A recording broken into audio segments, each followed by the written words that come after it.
ಮಂಗಳೂರು ತಾಲೂಕು ಬೈಕಂಪಾಡಿ ಗ್ರಾಮದ ಕುಡುಂಬೂರು ಎಂಬಲ್ಲಿ 2018ರಲ್ಲಿ ಮೊಬೈಲ್ ಅಂಗಡಿಯಲ್ಲಿ ನಡೆದ ಕಳವು ಪ್ರಕರಣಕ್ಕೆ ಸಂಬಂಧಿಸಿ ತಲೆಮರೆಸಿಕೊಂಡಿದ್ದ ಆರೋಪಿಯನ್ನ ಪಣಂಬೂರು ಪೊಲೀಸರು ಬಂಧಿಸಿದ್ದಾರೆ.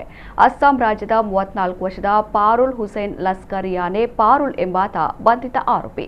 ಕುಡುಂಬೂರಿನ ಪೂಜಾ ಮೊಬೈಲ್ಸ್ ಎಂಬ ಅಂಗಡಿಯಲ್ಲಿ 2018ರಲ್ಲಿ 2,17,740 ರೂಪಾಯಿ ಮೌಲ್ಯದ ಮೊಬೈಲ್ ಫೋನ್, ಅದರ ಬಿಡಿ ಭಾಗ, ಸಿಸಿಟಿವಿ, ಡಿವಿಆರ್ ಹಾಗೂ 2,100 ರೂಪಾಯಿ ನಗದು ಹಣವನ್ನು ಕಳವು ಮಾಡಿ 10,000 ರೂಪಾಯಿ ಮೌಲ್ಯದ 2 ಕಂಪ್ಯೂಟರ್ ಮಾನಿಟರ್ ಅನ್ನು ಒಡೆದು ನಷ್ಟ ಉಂಟು ಮಾಡಿರುವ ಬಗ್ಗೆ ಪಣಂಬೂರು ಪೊಲೀಸ್ ಠಾಣೆಯಲ್ಲಿ ಪ್ರಕರಣ ದಾಖಲಾಗಿತ್ತು. ಈ ಪ್ರಕರಣದ ಆರೋಪಿಗಳ ಪೈಕಿ ಪಾರುಲ್ ಹುಸೇನ್ ಲಸ್ಕರಿಯಾನೆ ಪಾರುಲ್ ನ್ಯಾಯಾಲಯದ ವಿಚಾರಣೆಗೆ ಹಾಜರಾಗದೆ ತಲೆಮರೆಸಿಕೊಂಡಿದ್ದ.